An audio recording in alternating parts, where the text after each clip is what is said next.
Israel নামক কোন রাষ্ট্র এই পৃথিবীতে থাকতে পারবে না।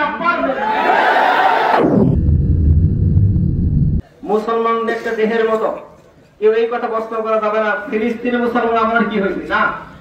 আমি মুসলমান, এই জন্য আমার দায়িত্ব হলো আমার ভাই মুসলমানদের আক্রমণ করা হয়েছে, আমি যে দেশে থাকি যেখানে থাকি আমার দায়িত্ব হলো প্রতিবাদ করা।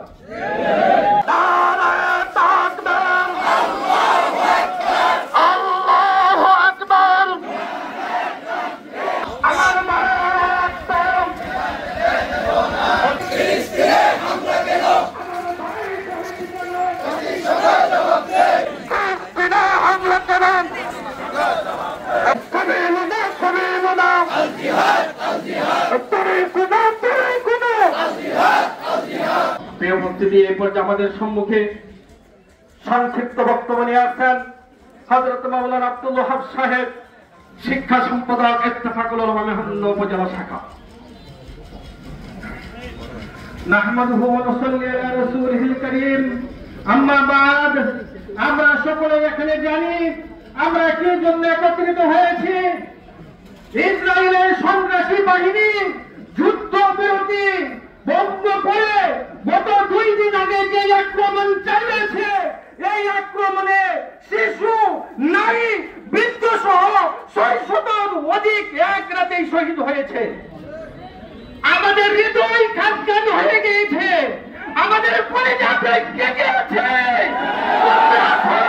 খাইবারের কথা, বদরের কথা, তোমরা যেই মুনাফিকি করেছিল সেই মুনাফিকির যোগ 1400 বছর আগে মুসলমানেরা দিয়েছে। মুসলমানেরা তোমাদের মুনাফিকির জবাব দিতে প্রস্তুত রয়েছে।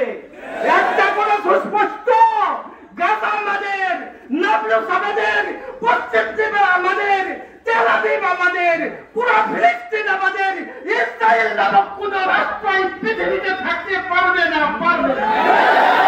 আরেকটি কথা স্মরণ করে দিচ্ছি, আমাদের পার্শ্ববর্তী যেই দেশ, এই দেশে প্রত্যেক দিন থেকে উগ্রবাদী হিন্দুদের আক্রমণ মুসলমানদের উপর আমরা এই সংবাদ পাচ্ছি।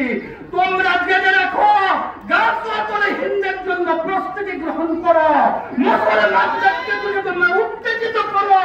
ভারত উপমহাদেশ মুসলমানদের ছিল, মুসলমানদের থাকবে ইনশাআল্লাহ। উপস্থিতি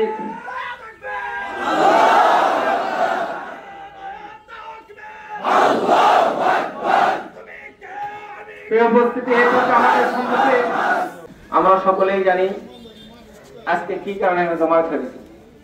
আমরা জানি আমাদের মুসলমান ভাই ফিলিস্তিনি মুসলমান গণহত্যা করা হয়েছে। মুসলমান ভাই মুসলমানদের একটা দেহের মতো, কেউ এই কথা প্রশ্ন করা যাবে না ফিলিস্তিনি মুসলমান আমার কি হয়েছে না। আমি মুসলমান, এই জন্য আমার দায়িত্ব হলো আমার ভাই মুসলমানদের আক্রমণ করা হয়েছে, আমি যে দেশে থাকি যেখানে থাকি আমার দায়িত্ব হলো প্রতিবাদ করা। 1 নম্বর আমার দায়িত্ব হলো ইসরায়েলি কোন পণ্য বিক্রি করবো না, ক্রয় করবো না। আমরা তো দোকানে উঠাবো না, আমরা কোন কাস্টমার যারা আছি তারা কেউ ইসরায়েলি পণ্য কেউ কিনবো না। 2 নম্বর আমাদের প্রধান উপদেষ্টাকে আহ্বান করতে চাই, আপনার উপদেষ্টাদের মিটিং দিয়ে ইসরায়েলি বড়দা হামলার প্রতিবাদ জানাইতে হবে, নিন্দা জানাইতে হবে আপনাকে, এবং সরকারি ভাবে কোন পণ্য যেন ইসরায়েল থেকে বাংলাদেশে না ঢুকতে পারে সেই ব্যবস্থা আপনাকে করতে হবে। 2 নম্বর, ভারত আমার পার্শ্ববর্তী দেশ, আমাদের বিভিন্ন প্রদেশের মধ্যে মুসলমান তারাবিন অবস্থায় নামাজের অবস্থায় তাদের হামলা করা হয়।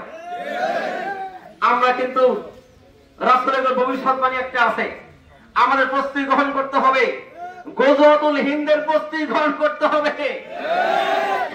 অতি নিকটে জিহাদ ছাড়া কোনো উপায় নেই। এই জন্য জিহাদের প্রস্তুতি গ্রহণ করতে হবে। বাবা সন্তানকে বলতে হবে জিহাদের প্রস্তুতি গ্রহণ করো, স্বামীকে বলতে হবে জিহাদের প্রস্তুতি গ্রহণ করো। জিহাদের আহ্বান জানিয়ে আমার সংক্ষিপ্ত আলোচনা শেষ করছি। আলহামদুলিল্লাহি রাব্বিল আলামিন।